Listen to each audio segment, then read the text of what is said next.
Don't try to tell lie. আজকে থেকে আমাদের মধ্যে কোনো রিলেশন নেই। I hate you Rakib. কথাটা বলেই মিম কান্না করতে করতে রুম থেকে চলে গেল। আর আমি অসহায়ের মতো নিজের হোটেল রুমে দাঁড়িয়ে আছি। এখন আমি করব বুঝতে পারছি না। আমি যাকে এত ভালোবাসলাম সেই আমাকে অবিশ্বাস করলো। আপনারা মনে হয় কিছুই বুঝতে পারছেন না। তো চলুন 3 মাস আগে থেকে ঘুরে আসি। আজ আমি অনেক খুশি, কারণ মিম অনার্স ফার্স্ট ইয়ারে আমাদের ভার্সিটির অ্যাডমিশন নিয়েছে, আর আমি অনার্স সেকেন্ড ইয়ারে।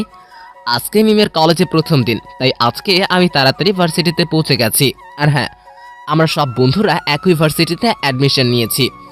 ভার্সিটিটা বেশ দূরে না, আমাদের এলাকা আর মিমদের এলাকার মাঝখানে, তাই আমরা এই ভার্সিটি চুজ করেছি। আমি ভার্সিটিতে এসে দেখি সব বন্ধুরা আড্ডা দিতেছে। কিরে দোস্ত, আজকে এত তাড়াতাড়ি আসলি? কেন রে, আমরা তাড়াতাড়ি আসা কি মানায় নাকি? আমি কি তা বলেছি নাকি? শুধু জানতে চেয়েছি, যে ছেলেটা ক্লাস শুরু হওয়ার পরে কলেজে আসে, আজ সেই ছেলেই ক্লাস খোলার আগে চলে আসলো। আরে এমনি এসেছি, এখন থেকে এই টাইমেই আসবো। কিসের ব্যাপার? আজকে মিমের প্রথম, তাই না রে রাকিব? এই রে, হারামিটা দেখি সব জানে। তাই নাকি? হ্যাঁ, এদিকে আমরা আড্ডা দিতে লাগলাম, আর অন্যদিকে মিম গাড়ি করে ভার্সিটিতে এসে গেল। আসলে রাশেদ ভাই মিমের সাথে সবসময় গাড়ি পাঠায়। মিম আমাকে ফোন দিয়ে জানিয়ে দিল যে সে ভার্সিটিতে পৌঁছে গেছে। মিম এসে পড়েছে, আমি গেলাম, না হলে আবার র্যাঙ্গিংয়ের শিকার হবে। যা মিমের কাছে, আমরা এখানে আসি। তারপর আমি মিমের কাছে গেলাম। কেমন আছো? কতক্ষণ থেকে দাঁড়িয়েছি জানো? না, কতক্ষণ? পুরো 2 মিনিট। ওরে, আমার বাবুটা দেখি অনেকক্ষণ থেকে দাঁড়িয়ে আছে। ঠিক আছে, আমি মাফ চাচ্ছি।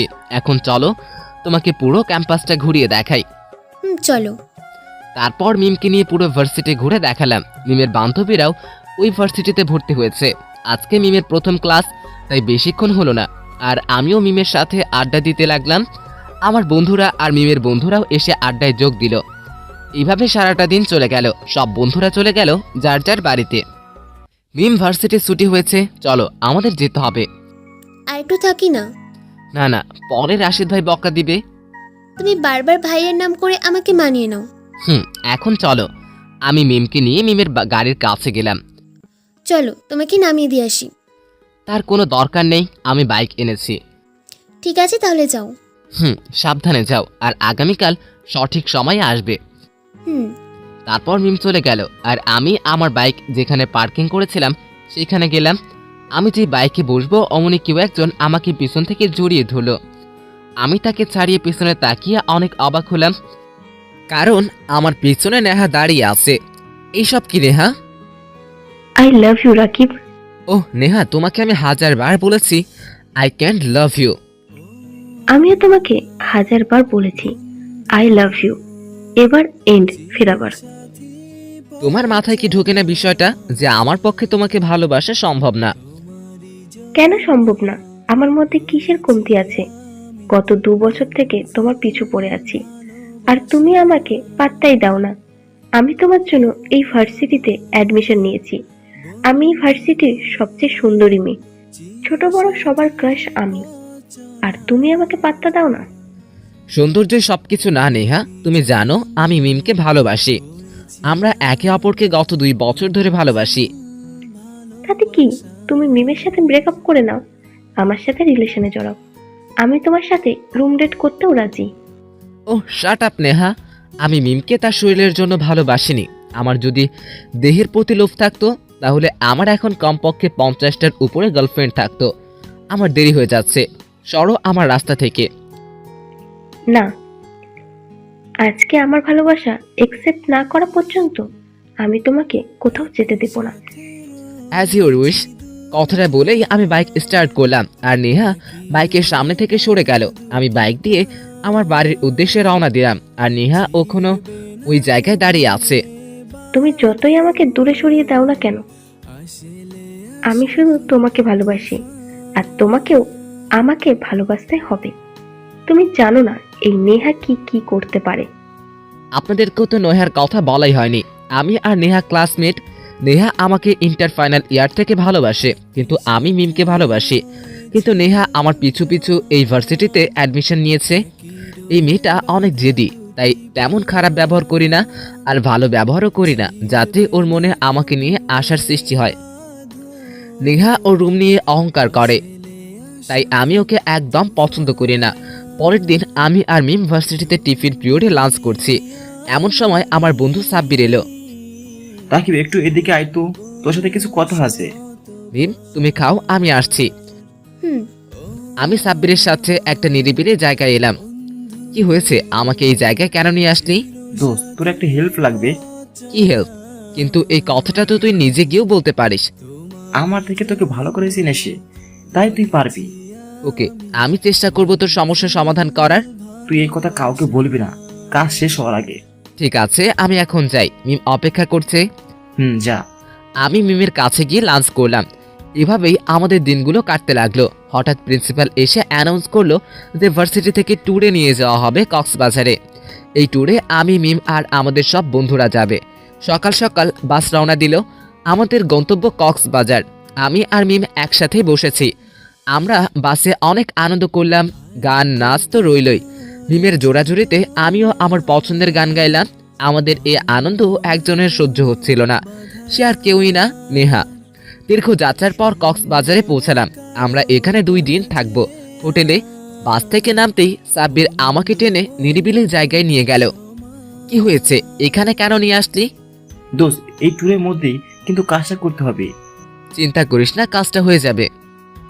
এমন সময় মিম চলে আসলো, তাই সাব্বির চলে গেল আর যাওয়ার আগে বলে গেল যেন কাজটা তাড়াতাড়ি করি। সাব্বির ভাই কোনো কাজের কথা বললো? আরে এমনি কোনো কাজ না, আমাদের বন্ধুদের ব্যাপার, তেমন কিছু না। রাকিব আমার থেকে কিছু লুকাতে চাচ্ছে। আমরা হোটেলে যার যার রুমে চলে গেলাম।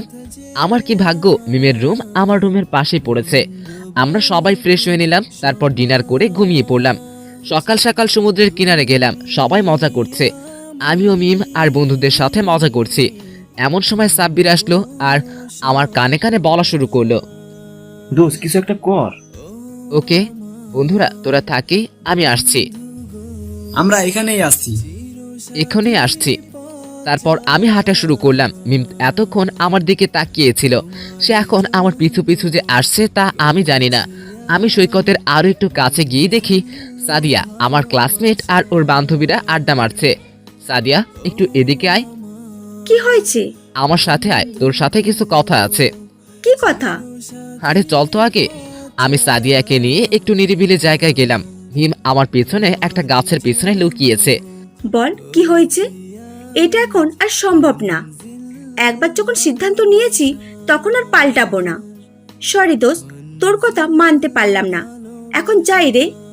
সাদিয়া চলে গেল আর আমার মন খারাপ হয়ে গেল। মিম আমাদের থেকে এমন দূরে লুকিয়েছে যে শুধু সাদিয়ার কথাগুলো শুনতে পেরেছে, আমার কথাগুলো শুনতে পায়নি। মিম সাদিয়ার কথা শুনে আর আমার মন খারাপ দেখে কিছু একটা সন্দেহ করলো, তাই মিম আমার কাছে আসলো। কি হয়েছে, তুমি এখানে মন খারাপ করে দাঁড়িয়ে আছো কেন? তুমি কখন আসলে? তোমায় খুঁজতে খুঁজতে এখানে চলে আসলাম, কিন্তু তোমার কি হয়েছে? কই কিছু না, চলো আমরা আনন্দ করি সবার সাথে। আমি মিমকে নিয়ে বন্ধুদের কাছে গেলাম। এভাবে দিনটা চলে গেল, কিন্তু মিমের মন থেকে সন্দেহ দূর হলো না। মিমের সন্দেহ আরো শক্ত হলো যখন বিকাল থেকে আমাকে খুঁজে পাইনি। মিম আমার খোঁজে বন্ধুদের কাছে গেলেও সেখানে সাব্বিরকেও পায়নি। রাতে মিম যখন ওর রুমে বসে আছে, এমন সময় পাশের রুমে, অর্থাৎ আমার রুম থেকে একটি মেয়ের আওয়াজ শুনতে পেল। মিম দেওয়ালে কান দিয়ে কথা শোনার চেষ্টা করলো, কান পেতে শুধু মেয়ের কথাগুলো শুনতে পেল। কারণ মেয়েটি দেওয়ালের সাথেই দাঁড়িয়েছিল, তাও সব কথা শুনতে পেল না, কিছু কিছু কথা শুনতে পেল। না, এই কাজ করো না। আমাকে দয়া করে এবারের মতো ক্ষমা করে দাও। দয়া করে আমার সাথে এই কাজ করো না। অপর পাশ থেকে না প্লিজ।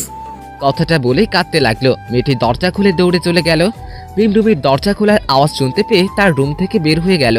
মিম আমার রুমে প্রবেশ করলো। সে প্রবেশ করে দেখলো আমি বিছানায় মাথায় হাত দিয়ে বসে আছি, আর আমার রুমের সব জিনিস এলোমেলো করা আছে। আমি কারো উপস্থিতিতে টের পেয়ে সামনে তাকালাম। তাকিয়ে দেখি মিম রাগী চেহারায় দাঁড়িয়ে আছে। মিম, তুমি এখানে কি করছো? আগে বলো এখানে কি হয়েছে। কই কিছু না। আমাকে মিথ্যা বলার চেষ্টা করো না। তোমার রুমের অবস্থা এরকম কেন? ওহ, আসলে আমার মাথা ব্যথা করছে বিকাল থেকেই, তাই মাথা ঘুরে পড়ে গিয়েছিলাম, আর রুমের এই অবস্থা হয়ে গেছে। আমি সব ঠিক করে নিব, তুমি যাও। আমাকে শেখাতে এসো না। আমি কিছুদিন থেকে খেয়াল করছি যে তুমি আমাকে ইগনোর করছো, আর এখন তোমার রুমে মেয়ে মানুষ এনে ফুর্তি করছো। কি আজে বাজে কথা বলছো? তোমার মাথা ঠিক আছে তো? তা আমি তোমাকে বলতে বাধ্য না, তুমি আমাকে অবিশ্বাস করতে পারো না এইভাবে। কখনো কখনো আমরা যা দেখি তা সঠিক হয় না, আর তুমি তো মাত্র কানে শুনেছ। এসব সত্যি না, প্লিজ একবার আমাকে বিশ্বাস করো। মিমের হাত ধরলাম। মিম তার হাতটা ছাড়িয়ে আমাকে থাপ্পড় মারলো। তোর ওই পাপি হাত দিয়ে আমাকে টাচ করবি না, কথাটা বলেই মিম কান্না করতে করতে রুম থেকে চলে গেল। আর আমি অসহায়ের মতো নিজের হোটেল রুমে দাঁড়িয়ে আছি। এখন আমি করব কি বুঝতে পারছি না। আমি যাকে এত ভালোবাসলাম সেই আমাকে অবিশ্বাস করলো আর থাপ্পড় মারলো। আমি এখন কি করব বুঝতে পারছি না। বন্ধুর ওয়াদা পালন করতে গিয়ে নিজের ভালোবাসা হারালাম। আমার চোখ দিয়ে পানি পড়ছে। না, আমি আমার ওয়াদা ঠিকই পালন করব। যে আমাকে বিশ্বাস করলো না, আমি তার জন্য কাঁদবো না। আমি আমার চোখের পানি মুছে রুমের সব জিনিসপত্র ঠিক করে নিলাম। আর অন্যদিকে মিম গিয়ে নিজের রুমে বিছানায় শুয়ে শুয়ে কাঁদতে লাগলো। আমি কি কয়েকটা বছর ভুল মানুষকে ভালোবাসলাম? রাকিব এটা কিভাবে করতে পারলো? রাকিবকে ভালোবেসে আমি সত্যি অনেক বড় ভুল করেছি। পরের দিন সকালে সবাই হোটেলের ক্যান্টিনে গেল ব্রেকফাস্টের জন্য।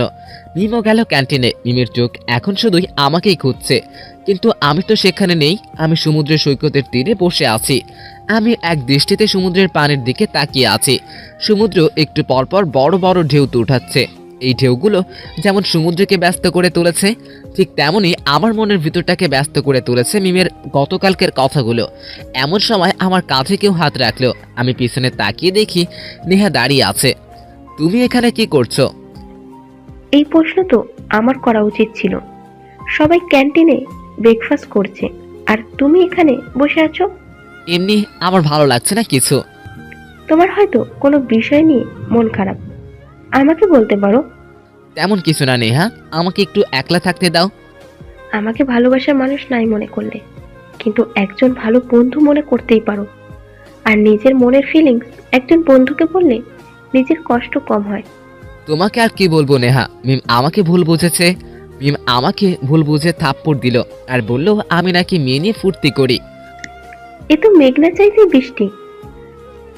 আমাকে এই সুযোগের সদ্ব্যবহার করে রাকিবকে নিজের করে নিতেই হবে। আমাকে কি তোমার সেই রকম মেয়ে মনে হয় নেহা? রাকিব, এসব কি বলছো তুমি? গত 2 বছর ধরে আমি তোমার পিছু পিছু ঘুরছি। তুমি ইচ্ছে করলেই আমার সাথে 1000বার রুম ডেট করতে পারতে, আমি কিছুই বলতাম না। আমি জানি তুমি সেরকম ছেলে না, তাই আমি তোমার এত ভালোবাসি। এখন এসব কথা ছাড়ো আর চলো ক্যান্টিনে গিয়ে ব্রেকফাস্ট করে আসি। না, তুমি যাও। এখন তুমি না আসলে কিন্তু আমিও কিছু খাবো না। এটা আবার কিরকম পাগলামি নেহা? কোনো পাগলামি না, চলো আমার সাথে। কথাটা শেষ করে নেহা আমার হাত টানতে টানতে ক্যান্টিনে নিয়ে গেল। আমি আর নেহা একসাথে ক্যান্টিনে গেলাম। মিমের খাওয়া প্রায় শেষের দিকে, আর এমন সময় সে আমাকে আর নেহাকে একসাথে ক্যান্টিনে ঢুকতে দেখিল। আবার নেহা আমার হাত ধরে আছে। এই দৃশ্যটা যেন মিমের বুক মুচড়ে ভেঙে দিল। আমি আর নেহা ব্রেকফাস্ট করে আবার নিজেদের রুমে চলে গেলাম। এমন সময় আমার দরজায় কেউ নক করলো। কে? আমি সাব্বির। আমি দরজাটা খুলে সাব্বিরকে ভিতরে ঢুকালাম। বল, কি হয়েছে? ভাই, কাজ তো হয়ে গেছে। মানে? মানেটা হলো গতকালকে রাতের পর আমাদের আবার মিল হয়ে গেছে, আর এই জন্য তোকে ধন্যবাদ দিতে আসলাম। ভালো, কিন্তু এদিকে তো আমার লাভ লাইফে সুনামি উঠছে। কেন, তোর আবার কি হলো? আমি সাব্বিরকে গতকাল রাতের সব ঘটনা খুলে বললাম। তুই চল আমার সাথে মিমের কাছে। মিম কিভাবে তোর দিকে ক্যারেক্টার আঙ্গুল তোলে? থাক না দোস্ত। থাকবে মানে কি? সব তো হয়ে গেছে আমার জন্য। আমি যদি তোকে দোস্ত থাক না, আমার ভাগ্যে যা ছিল তাই হয়েছে। মিম যদি তার এত বছরের ভালোবাসাকে বিশ্বাস করতে না পারে, তাহলে এই ভালোবাসার কোনো দাম নেই। আমি আমার অতীতকে ভুলে সামনের দিকে আগাতে চাই। আমার সামনে একটা সুন্দর ভবিষ্যৎ আছে, আর তুই এসব নিয়ে মাথা ঘামাবি না। তুই তোর নিজের সেটিং নিয়ে থাক। তুই যতই বলিস না কেন, আমি তোকে এভাবে মন মারা হয়ে থাকতে দেখতে পারবো না। প্রবলেম যেহেতু আমার জন্য হয়েছে, সেহেতু সলিউশন আমি করব। দুপুরে সমুদ্রের কাছে গেলাম। বালির উপরে হাঁটছি আনমনে। এমন সময় আমার কাঁধে হাত রাখলো। আমি পিছনে তাকিয়ে দেখি নেহা দাঁড়িয়ে আছে। তুমি কেন আসছো আমার কাছে বারবার? দেখো রাকিব, তুমি এখন একলা। তোমার মনের অবস্থা আমি বুঝতে পারছি। তোমার এখন এই সময় একজন সঙ্গী চাই। যে তোমার সুখ দুঃখ সাথে থাকবে, আর আমি সেই সঙ্গী হতে চাই তোমার। প্লিজ নেহা, যাও এখান থেকে, আমার কোনো সঙ্গী চাই না। কথাটা বলেই আমি সামনে হাঁটা শুরু করলাম, আর নেহা আমার পিছে পিছে হাঁটছে। এই নেহা কি কখনো শুধরাবে না? শুধু শুধু রাকিবের পেছনে পড়ে আছে। কি আপু, তুমি কি ওকে চেনো নাকি? চিনব না কেন? আমাদেরই classmate. Neha inter final year থেকে রাকিবের পেছনে পড়ে আছে, কিন্তু রাকিব তোমাকে ভালোবাসে। নেহা এখানে এসেও রাকিবের পিছু ছাড়ছে না। সেদিন রাতে কি তাহলে নেহা আপুই ছিল নাকি?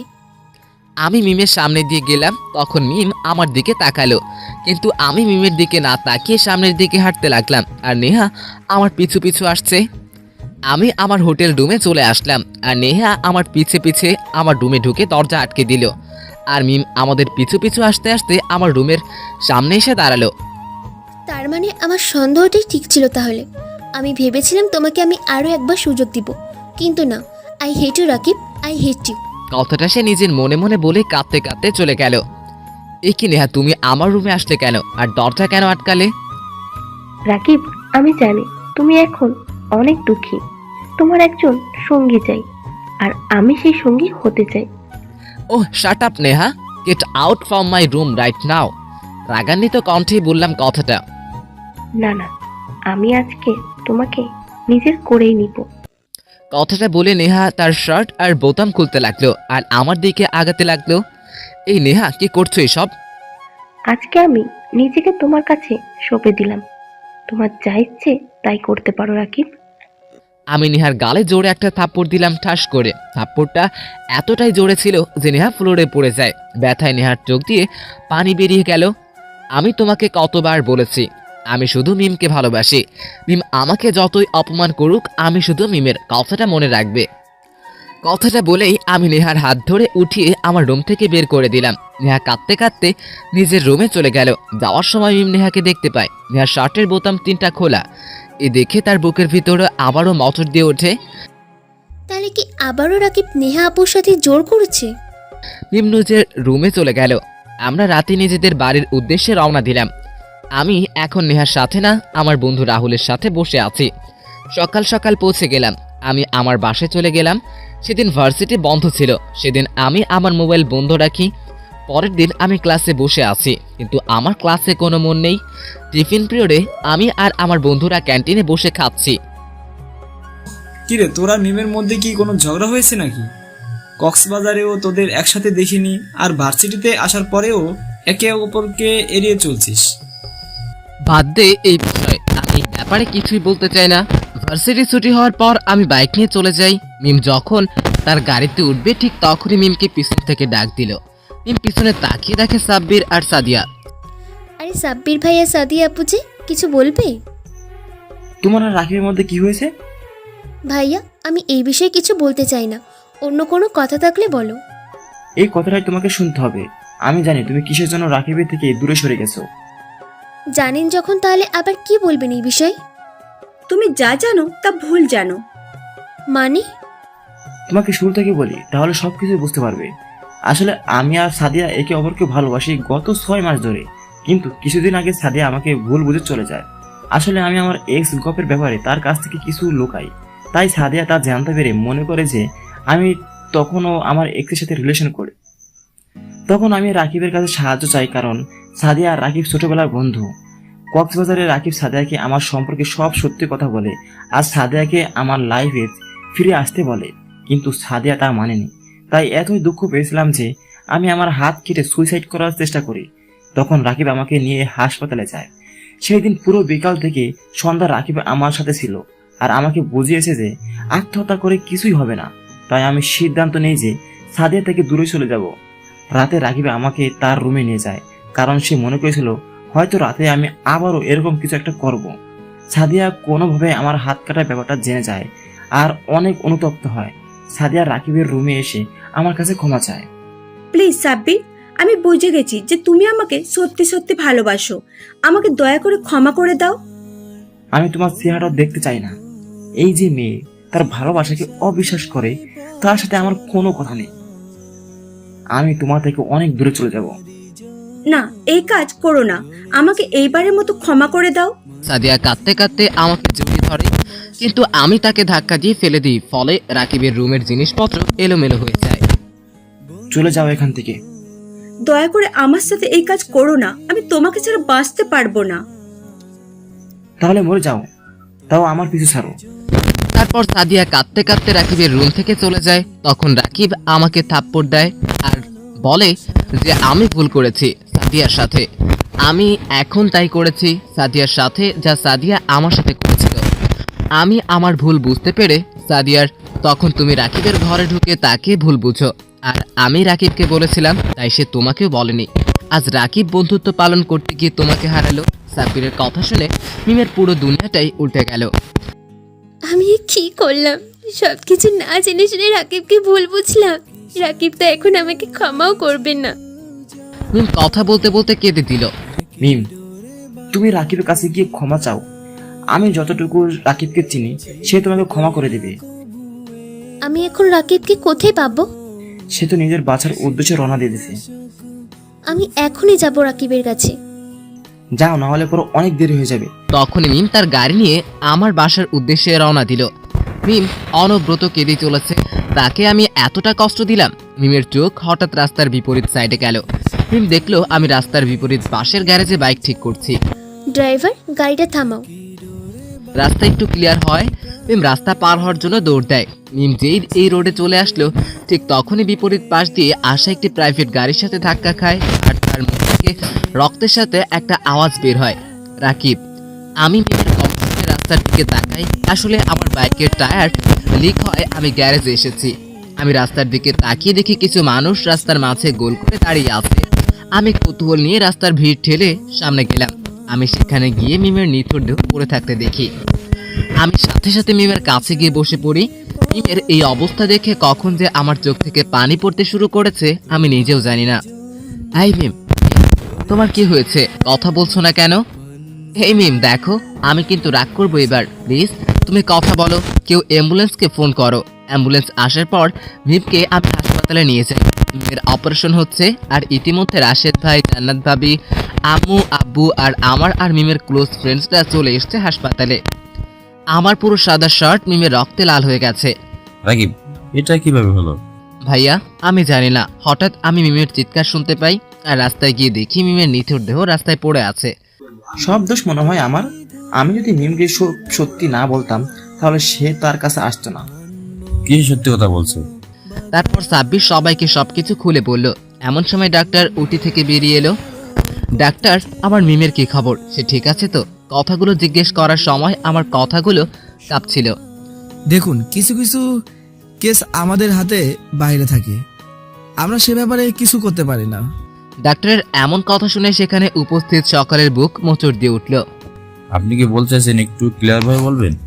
দেখুন, পেশেন্টের অনেক ব্লাড লস হয়েছে, আর অ্যাক্সিডেন্ট, তার মাথায় আঘাত লেগেছে, তার মাথার সব রক্ত ব্লক হয়ে গেছে।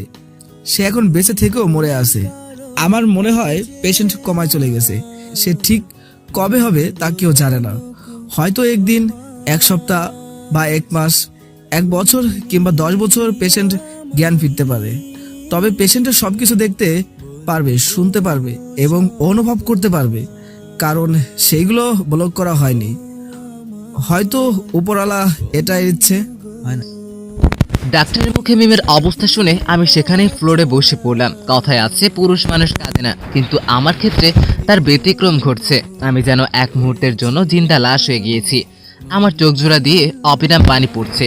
5 বছর পর আমি অফিস থেকে তাড়াতাড়ি বাসায় ফিরে এলাম, কারণ আজকে আমাকে মিমকে সাজাতে হবে। আজকে মিমের বার্থডে। আমি বাসায় চলে সোজা নিজের রুমে চলে গেলাম। রুমে গিয়ে দেখি মিম বিছানায় শুয়ে আছে। এই যে মহারানী, এইভাবে দিনের পর দিন শুয়ে থাকলে হবে? আজকে কত কাজ আমার। আজকে রাশেদ ভাই, জান্নাত ভাবি মিলিয়ে আমাদের সকলের বন্ধুরা আসবে। আজকে আমি নিজ হাতে তোমাকে শাড়ি পরিয়ে দিব। তারপর আমি মিমকে কোলে করে উঠিয়ে তাকে নিজ হাতে সাজালাম। আস্তে আস্তে সবাই এসে গেল। আমি কেক কেটে মিমকে খাওয়ালাম। মিম খায়নি, তবুও মুখের সামনে ধরলাম, এই আশায় যদি এইবার সে খায়। গত 5 বছর ধরে মিমকে আমি এভাবে আগলে রেখেছি নিজের কাছে, এই আশায় যে একদিন না একদিন মিম সুস্থ হয়ে যাবে। আম্মু আব্বু আমাকে এই ব্যাপারে অনেক সাপোর্ট করেছে। নেহাও আজ তার ভুল বুঝতে পেরেছে মিমের প্রতি আমার এই অসীম ভালোবাসা দেখে। আসলে ভালোবাসা মানে না কোনো বাধা, এই উক্তিটি আমার সাথে কোনো না কোনোভাবে জড়িত। মিম আমার সব কথা বুঝতে পারে, শুনতে পারে, অনুভব করতে পারে। হয়তো উপরওয়ালার চাওয়াতে মিম একদিন সুস্থ হয়ে যাবে। আমি গত 5 বছর ধরে মিমকে নিজের কাছে রেখে দিয়েছি, নিজের ভালোবাসার মানুষ হিসেবে। আমার বিশ্বাস একদিন ভালোবাসার কাছে হার মানবে সব প্রতিকূলতা। এইভাবে চলতে লাগলো আমার আর মিমের অমিলিত কিন্তু পূর্ণ ভালোবাসা। ভালোবাসতে দেহের দরকার হয় না, দরকার হয় দুইটা মনের।